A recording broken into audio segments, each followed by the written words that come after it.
Je vous emmène sur les traces de mon enfance.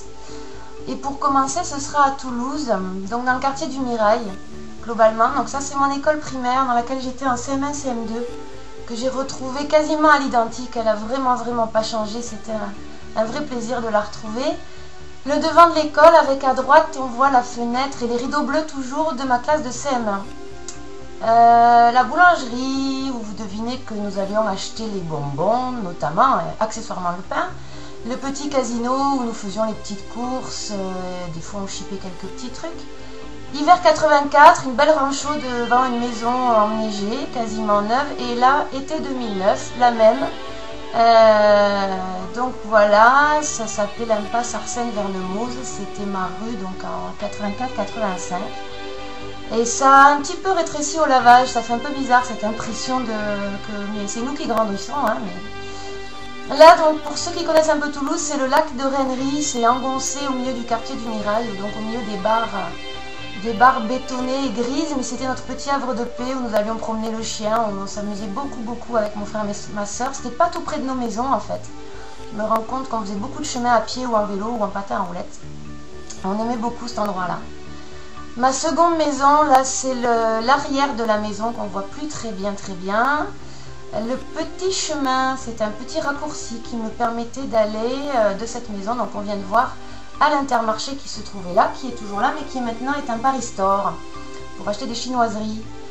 Le devant de ma maison, on ne voit pas grand chose, hein, je suis désolée, ça a beaucoup poussé. La fenêtre de ma chambre, ma petite chambre.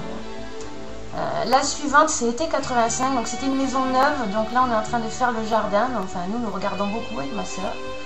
Et là c'est la même vue, en 2009, je me suis amusée à comparer les points de vue en fait. Ensuite c'est la suite du lotissement, mais qui a été construite après qu'on soit parti, donc c'était un champ à l'époque où on faisait nos cabanes, les fameuses cabanes avec les palettes, etc. On s'amusait beaucoup. Ensuite, c'est l'école maternelle qui était juste à côté. La fresque, ce qui est intéressant, c'est la fresque qui a été faite par mon papa Manpower. Et ça, c'est la preuve puisque c'est une photo prise en 85, juste quand il venait de la finir. Là, c'est une pente dans laquelle on s'amusait à faire avancer toute seule la poussette de mon petit frère et on courait nous à côté avec le chien. C'était très rigolo, un peu dangereux. C'est moi là évidemment. Votre Steph à l'endroit où il y avait la cabine téléphonique qu'on faisait tilter pour récupérer les pièces de 5 francs et acheter des Mr Freeze. La même pente dans l'autre sens qui me semblait être beaucoup plus pentue en fait, et en fait il n'y a pas grand chose. Ça se passe de commentaires. On est en train de casser les bars pour faire des logements beaucoup plus jolis. Je l'espère, mais ça a été un très gros coup au cœur pour moi de voir ça parce que je n'y attendais pas du tout. Voilà, c'est la séquence émotion, j'ai pleuré toutes les larmes de mon corps. Là, c'est mon collège en fait, collège dans lequel je n'ai fait qu'un mois, puisque les aléas de la vie ont fait qu'il a fallu que je change au bout d'un mois de collège, même de quartier carrément. Votre Steph par 37 degrés qui vous fait donc son petit reportage sur les traces de son enfance, début d'adolescence. Voilà, donc ça se termine là.